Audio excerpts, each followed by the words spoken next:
Welcome to our topic on alignment, sequence alignment. In the previous session, we briefly discussed the different types of sequence alignment and their role. Now we will come to some more detailed aspects of sequence alignment. Today I am going to discuss a little bit about the rapid alignment problems and k-tuple value or keyword based search for simplifying that problem.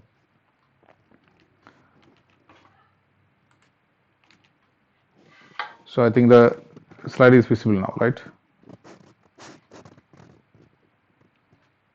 Okay. So, as we mentioned in the previous session, the alignment methods that needs to be rapid, and it requires if you are comparing large set of sequences, normally that requires a large amount of computational power and also time. So usually you have to develop some methods or algorithms so that you can simplify that search procedure and comparison procedure. And there we require development of rapid alignment methods. Rather than the simplified forms of the comparisons, we require rapid methods of alignment. The biological problem actually that we have is the overall size or the quantity of the sequences that is stored in such databases. Usually, the global and local alignment algorithms are generally very slow, and they are slow in practice. But consider the scenario of aligning a query sequence against a large database sequence like NCBI.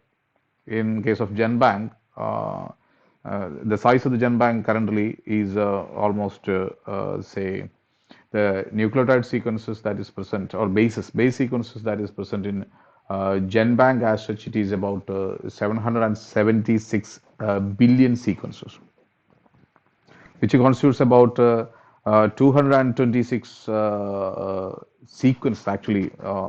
Overall, it's not bases, submitted sequences, 226 million submitted sequences were then there in GenBank, which corresponds to 776 billion base pairs stored in GenBank database. But when we come to the overall size of the GenBank, which also includes the whole genome sequencing is again much higher. That data is much higher. That is about 12 trillion bases which is present in NCBI. So the overall quantity of the data in the form of a sequence, and that's the number of base pairs that is stored there, it is that much higher. And if you want to compare any query sequence in your hand, for example, a 16S rRNA sequence of an unknown organism that you determined in your lab for identification of an unknown organism isolated in your lab, you may go for a 16S RNA sequencing or rDNA sequencing, and now you have, say, 700 or 800 base pair length rDNA sequence in your hand, and you want to identify which is the organism in your hand. Then you require to compare your sequence, unknown sequence, query sequence, with the entire NCBI data set. So the overall data set of NCBI nucleotide collection is, as I mentioned, it is 776 billion as of last February. So to compare each and every sequence in your string with these 776 billion base pairs is a Herculean task, because you don't know out of the 226 million sequences present in the NCBI database where this is going to match and to find a match. For example, your sequence, unknown query sequence, needs to be matched against 226 million sequences present in the NCBI database. So, which requires pairwise comparison of your sequence with 226 million sequences in NCBI. And you know that the size of the NCBI is rapidly growing day by day. by new sequences, by the addition of new sequences. So the new sequence with the unknown function need to be identified by comparing with such a large data set that is present in NCBI. So our problem increases with the exponential growth in the number of total number of sequences in the database. That's because of the continuous submission, continuous sequencing and submission efforts were going on every day, which normally increases the overall size of the GenBank database, which complicates the problem because with the exponential increase in the overall database size, your sequence needs to be compared against all such data, which requires more and more computational power for comparison. Now, possible solution for this problem is that compare your sequence against a model organism only, not with all sequence. So for example, you have one organism and many scientists may have submitted the same organism in the NCBI database. Instead of searching against each and every sequence, for example, you are comparing your sequence with the insulin sequence in the database, there will be thousands of insulin sequences submitted by different persons. So instead of comparing with each and every sequence, you may try to compare with some model or reference sequences only. So that's one of the problem to simplify that. So you are not actually comparing your sequence against the entire 226 million sequences, but only you try to compare against model organisms or model or reference genes. That is one of the options. But then you will lose a bigger picture because you are not trying or attempting every possible comparisons. Then with a large amount of sequences or such growing size of the database, there are chances that matches can occur by random. For example, that's only a statistical probability. As now you may have heard the saying that there may be at least 6 or 7% of your entire look and feel in the world, because that is a statistical probability. A person with your same appearance may be present somewhere in the world. Maybe 6 or 7 persons may be there in the world, and that idea is because there is a random match, or the possibility of a random match is there with the increase in size of the population. If the world population doubles, then there may be again, instead of the 6 or 7 persons, maybe 14 or 15 persons with the same appearance of you will be there. So that's just a statistical probability that there is a with the increase in size of the overall data set or the database, then there are possibilities of random match, statistical probabilities of random matches to occur. That same person in the case of the example, or the same sequence in the case of the sequence comparison. That is possible. So since the NCBI database is continuously and rapidly or exponentially growing, there are possibilities that random matches of such sequences can be expected during the comparison process. So this also requires good statistical analysis for a comparison. Now, what is the application of this alignment? You can, I'll give you a scenario. For example, you are performing a shotgun sequencing for comparison of an whole genome. For example, you take the case of a human genome sequencing effort in which the 23 chromosomes, which constitutes or which comprises of say that is a 3 billion base pairs. So your attempt is to sequence the entire 3 billion base pairs from the 23 chromosomes. And a shotgun sequencing is an approach in which the clones, multiple clones with the concerned sequences will be generated. Maybe a library or genomic library will be generated, and each member will be sequenced. And normally, that's shotgun sequencing is a method for sequencing whole genome of the organism, as you know. And first, the large number of short sequences of 500 to 1000 base pair length sequences will be generated, and they will be normally represented in, say, genomic libraries. And nowadays, there are other methods, next generation methods also, which also generates, say, sequences or sequence reads of 500 to 100 base pair length. So usually, a sequencing effort of a DNA will produce a short reads of 500 to 1000 base pair length, and there will be millions or billions of fragments generated like that. Okay, So you are not sequencing, your mission is not actually sequencing the 3 billion base pairs uninterruptedly starting from one end to another. So it is not like that.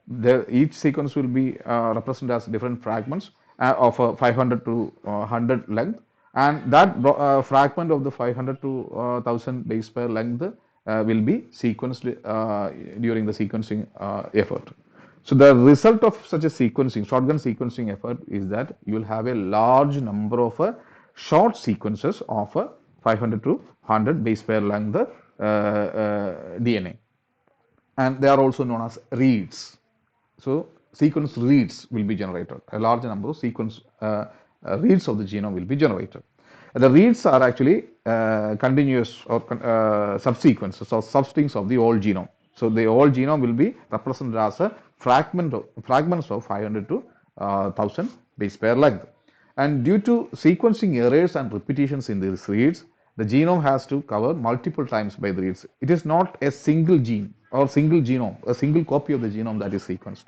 Multiple copies of the same genome is sequenced. So there is possibility that the same DNA or the same region of the genome may be sequenced multiple times because the sample contains multiple copies of the same gene.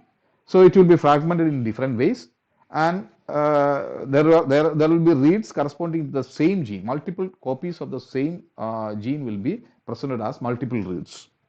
That means the sample is not a single copy of the DNA or the single copy of the genome. The sample contains multiple copies of the genome because it's a collection of the DNA extract extracted from multiple cells. So it is a pool of DNA, okay, which will have multiple copies, and the fragments will be generated from the same gene multiple times. So your reads will have multiple copies of the reads of the same region. Now you take the example here. The original genome can be represented as this linear line, and you will have multiple reads. For example, one genome will be fragmented into one copy of the genome will be fragmented in, using breaks at various points, and another copy of the genome may be broken at different other points, and they will be sequenced. So you will have a 5 or 10, well, at least you take the example of a 5 copies of the genome, represent 5 reads, 5 sets of reads generated from the same genome. Here the representation is only 3 copies, but there may be additional 2 lines can be represented if you are considering 5 different sets of the reads. And normally that reads were random breaks or random reads, which means there will be overlapping regions. So you can see that these random fragments were now presented as a overlapping reads.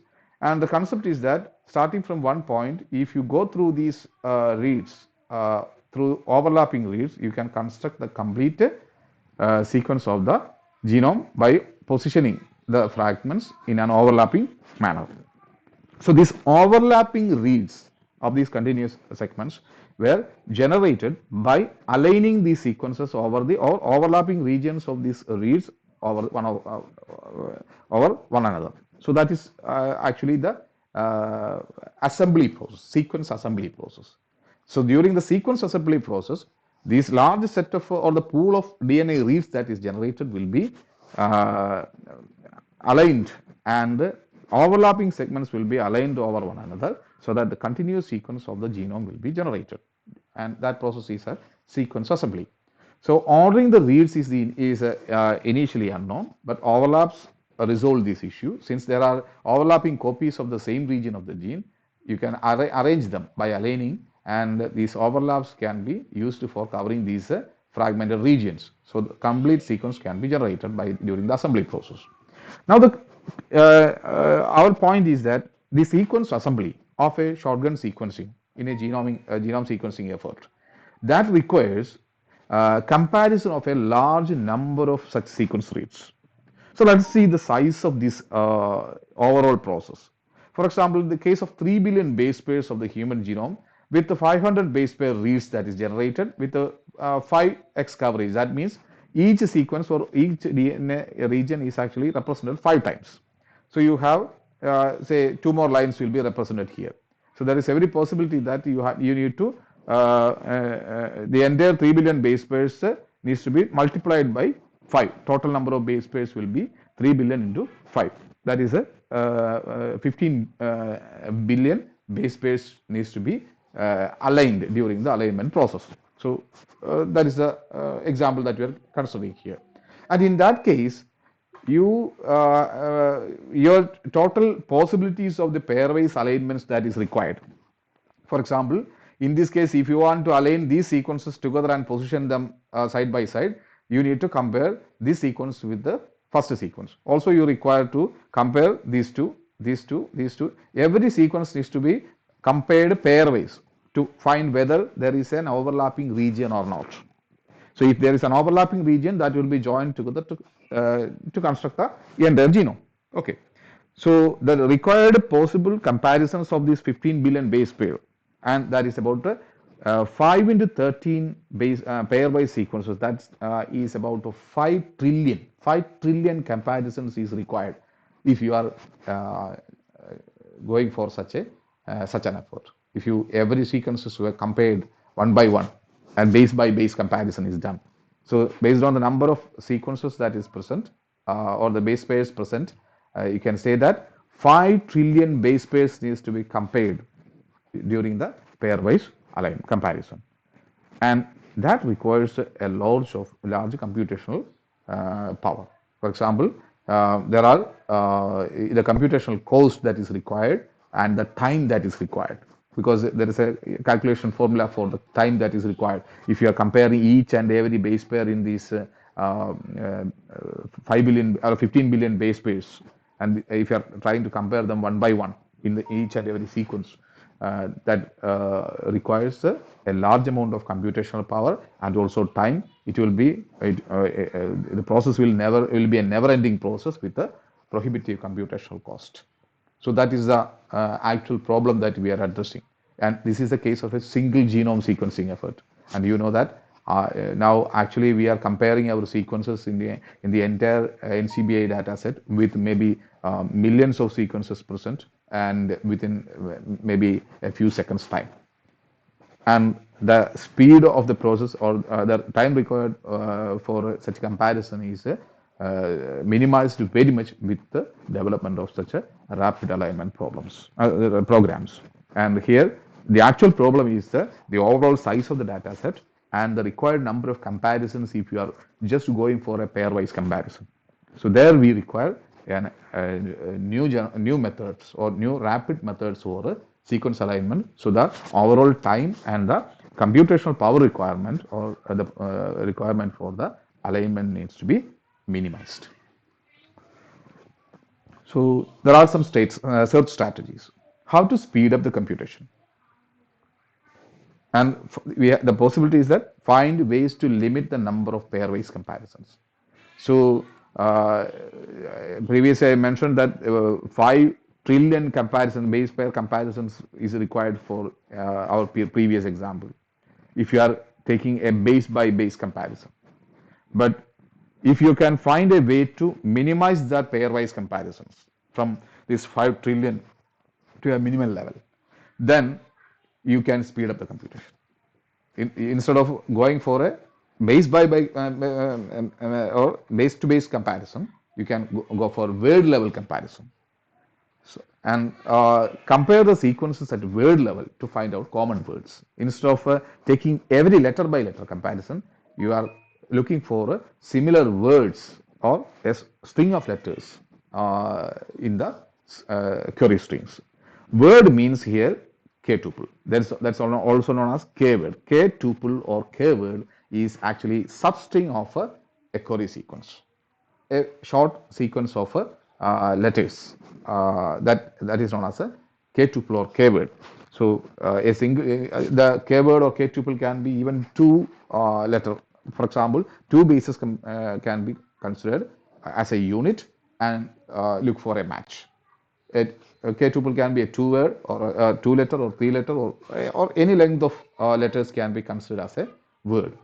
And a substring of length k, a k may be 2, 3 or 4, whatever length that you are looking that you are designing, and that substring or the keyword or k tuple or the word that you are generating from the string may be of any length.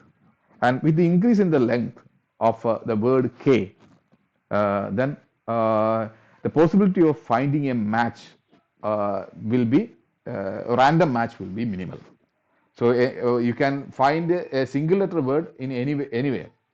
But if with the length of with the increase in the length of the word, maybe 2 to 3 to 4 like that, or if you are considering a higher length word of a keyword, then the random possibility of matches, occurrence of such matches in the string in the database will be minimal, and you will have a better and efficient algorithm for such a pairwise comparisons. So right now, what we discussed is the rapid alignment problem. What is the alignment problem? And you have to use some methods for solving that one. So here, actually, our problem is the large size of the database, continuously growing enormous size of the database, which you want to compare with your sequence, and which requires a good quality computational algorithms and word searching instead of letter by letter comparison is one of the possibilities. So this is the actual problem that you want to address in the subsequent sections. So this is about the alignment problem. And is there any questions? Yes.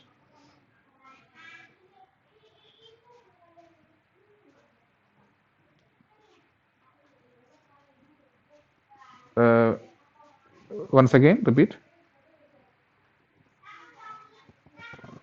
No, no, no. That I will present in the next session. 500 or 1,000 is it is not, it's very large. It is not like that. That we will discuss. No, no. We will discuss in the next slide. Right now, I will be continuing that one. Okay.